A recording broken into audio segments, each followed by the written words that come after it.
अस्सलाम वालेकुम वरहमतुल्लाहि वबरकातुहू। मेरा नाम इमरान शाहीन है और मैं इस वक्त मौजूद हूँ मक्कातुल मुकर्रमा के मैदान अरफात में और जबल रहमत के ऊपर। ये मैदान अरफात का हिस्सा है। आप लोग जानते हैं कि जब यहाँ पे वकूफ़ अरफात होता है और खुतबा हज यहाँ पे इरशाद फरमाते हैं जो खतीब हज होते हैं, तो यहाँ पे इस पहाड़ी के ऊपर, ये जो आपके सामने है पत्थरों वाली पहाड़ी है, तो इसके ऊपर भी लोग काफ़ी सारे मौजूद होते हैं। इसकी ऊंचाई तकरीबन 30 मीटर है और इसके ऊपर ये एक छोटी सी बुर्जी बनाई गई है, एक मीनार सा बनाया गया है। तो इसके ऊपर आप देखिए ये हमारे जो लोग हैं अपने नाम लिख के उन्होंने उसको बिल्कुल स्याह किया हुआ है। तो यहाँ पे आके जो लोग उल्टी सीधी हरकतें करते हैं उनमें से ये है कि यहाँ पे ये देखिए कोई नमाजें पढ़ रहे हैं, कोई नफल अदा कर रहे हैं, पता नहीं क्या कर रहे हैं। तो यहाँ पे जो दावत का महकमा है सऊदी अरब का, उन्होंने ये सारी बातें यहाँ पे लिख के लगाई हुई हैं। बाद अख्तार हुज्जाज, यहाँ पे आने वाले लोग जो गलतियाँ करते हैं यहाँ पे आके अपने नाम लिखते हैं, कपड़े मलते हैं, इसको आगे चूमते हैं, तो इसको आगे माथा लगाते हैं, तो यहाँ पे ये जो है ना नमाजें अदा करते हैं। तो ये सारी चीज़ें माना है और देखिए कितनी ज़ुबानों के अंदर लिखा गया है ताकि लोगों की यहाँ पे रहनुमाई हो। और यहाँ पे किसी किस्म की नमाज की जगह नहीं बनाई गई, तो लोगों को ये समझाने की कोशिश की गई है कि इस तरह के सारे काम यहाँ पे गलत हैं। लेकिन क्योंकि हमारे यहाँ जो फैशन बना हुआ है, लोग अपनी तरफ से बातें दीन में शामिल करके उनको सवाब बना के तो ज़्यादा से ज़्यादा नेकियां कमाने की कोशिश करते हैं। तो इस तरफ आप आगे देखिए, यहाँ पे भी इसी तरीके से लोगों की रहनुमाई के लिए और लोगों को दावत देने के लिए और दीन समझाने के लिए ये सारी बातें साथ लिखी गई हैं कि नबी सल्लल्लाहु अलैहि वसल्लम ने हमें इस पहाड़ पर या इसके खंबे के पास खुसूसी तौर पर नमाज पढ़ने या दुआ करने का हुक्म नहीं दिया है और ना ही आपके बाद सहाबा किराम रज़ी अल्लाह अन्हुम ने ऐसा किया है। तो ये कितनी ज़ुबानों के अंदर ये लिखा गया आपके सामने है, फ़ारसी में भी है, अंग्रेज़ी में भी है, तो टर्किश में भी है और हिंदी में भी लिखा गया है। तो ये लोगों को बताने और समझाने के लिए लिखा गया है, लेकिन ये यहाँ पे लोग उसी तरह की हरकतें कर रहे हैं। इसके बावजूद इस तरफ भी यही बोर्ड लगाया गया है और लोगों की सिक्योरिटी के लिए, हिफाजत के लिए यहाँ पे चारों तरफ ये यहाँ पे सरिये लगा के हुकूमत ने यहाँ पे रुकावट यहाँ पे लगाई है ताकि किसी को कोई नुकसान ना पहुँचे। ये चारों तरफ जो आपको सरसब्ज मैदान नज़र आ रहा है ये मैदान अरफात है, देखिए। और ये मैदान अरफात वही है जिसके बारे में हुजूर नबी करीम सल्लल्लाहु अलैहि वसल्लम ने इरशाद फरमाया कि जब क़यामत कायम होगी तो सारी दुनिया के लोग जहाँ पे जमा होंगे और मैदान हशर बपा होगा, वो ये वाला मैदान अरफात होगा। ये आपके सामने है, वो सामने आपको मस्जिद नमीरा नज़र आ रही है। तो इस ज़मीन को अल्लाह ताला हमवार कर देगा, तो उसका जो मैदान का जो मरकज़ी हिस्सा है वो बाकी यहीं पे होगा और सारी इंसानियत यहीं पे जमा होगी और यहीं से उठेंगे। और तो यहाँ पे आप देखिए इस वक्त हज की तैयारियों के सिलसिले में यहाँ पे काम शुरू हो चुका है।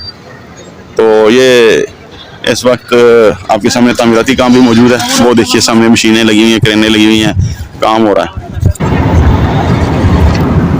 ये जी अभी हम गुजर रहे हैं मैदान अरफात से और ये नहर ज़ुबैदा जिसको कहा जाता है वो आपके सामने है। ये मैदान अरफात के अंदर इसकी भी एक तारीखी हैसियत है। इस वक्त हम मौजूद हैं मीना के अंदर और ये हमारे ऊपर से जो पुल गुजर रहे हैं, और ये आप देख सकते हैं कि हुजाज किराम के लिए लगाए गए खैमे वो चारों तरफ यहाँ पे फैले हुए हैं, इस तरफ भी। और ये जो ट्रेन है जो हुजाज किराम यहाँ पे हज के दौरान आते हैं उनको लाने और ले जाने के लिए ट्रेन का स्पेशल सिस्टम सऊदी गवर्नमेंट ने बनाया और बड़ा शानदार सिस्टम बनाया, वो यहाँ पे आपके सामने। तो ये सामने कैंप नंबर जो 52 और से लेके 38 है, तो आपके सामने वो पीछे आपको एक छोटी सी बुर्जी नज़र आ रही है। ये देखिए ये आपको छोटी सी बुर्जी नज़र आ रही है वाली।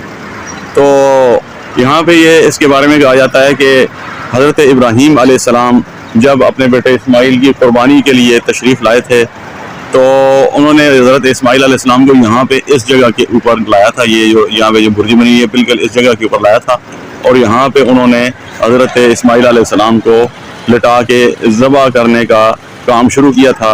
लेकिन अल्लाह की तरफ से मशीयत और मर्ज़ी कुछ और थी, तो अल्लाह की तरफ से दुम्बे फिर नाज़िल हुए दो, जिनको हज़रत इब्राहीम अलैहिस्सलाम ने फिर ज़बह किया। इस्माइल अलैहिस्सलाम जो है वो जिंदा जावेद रह गए और अल्लाह ताला ने हज़रत इब्राहीम अलैहिस्सलाम को वो अजीम बेटा अता किया था, फिर जिसकी औलाद से حضرت نبی کریم محمد صلی اللہ علیہ وسلم اس دنیا میں تشریف لائے اور تا قیامت سارے نبیوں کے امام بھی ٹھہرے اور آخری نبی بھی ٹھہرے.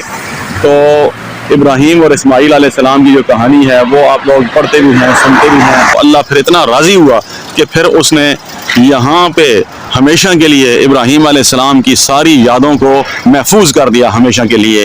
اور اس وقت عمرہ ہو یا حج ہو یا دنیا بھر کے اندر جو مسلمان ہر سال کروڑوں کی تعداد میں جانور ذبح کرتے ہیں اور قربانی کا عظیم عمل جو وہ انجام دیتے ہیں, وہ سارے کا سارا عمل حضرت ابراہیم علیہ السلام کی مختلف یادوں کو تازہ کرنے کے لیے ہوتا ہے.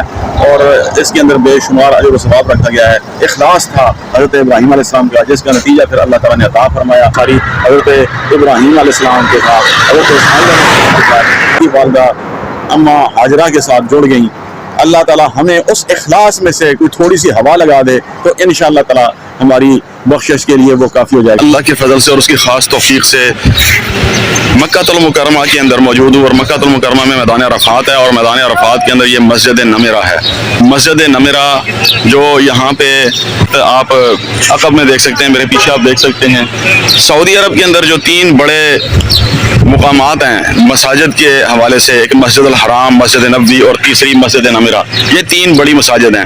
مسجد نمرہ یہاں پہ وہ مقام ہے جہاں پہ حضور نبی کریم صلی اللہ علیہ وسلم نے خطبہ حجۃ الوداع ارشاد فرمایا تھا, اور انسانیت کے نام سب سے بڑا اور سب سے عظیم الشان چارٹر آپ نے جاری کیا تھا. نبی کریم صلی اللہ علیہ وسلم خطبہ کے وقت اونٹنی کے اوپر سوار تھے, اور آپ کے ارد گرد 1 لاکھ سے زیادہ صحابہ کرام تھے. یہ بڑا عظیم اور تاریخی مقام ہے اس حوالے سے کہ حضور نے یہاں پہ انسانیت کو دنیا کے اندر جو سبق پڑھایا اور ساری دنیا کے لیے جو چارٹر جاری فرمایا. آج تک جتنے بھی دنیا کے اندر انسانی حقوق کے چارٹرز بنے ہیں, وہ ویانا کنونشن ہے, وہ جنیوا کنونشن ہے, یا پھر UN کے قوانین ہے, یا دنیا کے اندر جتنے بھی انسانی حقوق کے ادارے بنے ہوئے ہیں, جو یہ دعویٰ کرتے ہیں کہ ہم دنیا کو ایک مہذب جو ہے وہ مقام بنانا چاہتے ہیں جہاں پہ لوگ امن اور سکون کے ساتھ رہ سکیں, لیکن کس طریقے سے آج تک دنیا میں لوگ رہ سکے ہیں وہ ہم جانتے ہیں. یہ ہے وہ مقام, تاریخی مقام مسجد نمرہ, جس کے اندر میں اس وقت موجود ہوں. اس کے ٹوٹل 6 مینار ہیں, اور ہر مینار کی جو بلندی ہے وہ 60 میٹر ہے, اور اس کے 3 بڑے گنبد ہیں. مسجد نمرہ سال میں صرف 1 مرتبہ کھولی جاتی ہے جب خطبہ حج یہاں پہ ہوتا ہے. 3.5 لاکھ لوگوں کے یہاں پہ نماز ادا کرنے کی گنجائش موجود ہے. اس کا نام مسجد ابراہیم بھی ہے, لیکن یہاں پہ جو ایک چھوٹی پہاڑی تھی تو اس پہاڑی کا نام نمرہ تھا, تو اس پہاڑی کی نسبت سے اس کا نام پھر مسجد نمرہ رکھ دیا گیا. تو اس کا ایک اپنا تاریخی پس منظر بھی ہے اور تاریخی ایک مقام بھی ہے. میدان عرفات جہاں پہ خطبہ حج ہوتا ہے تو یہ اس کے اندر یہ واقع ہے.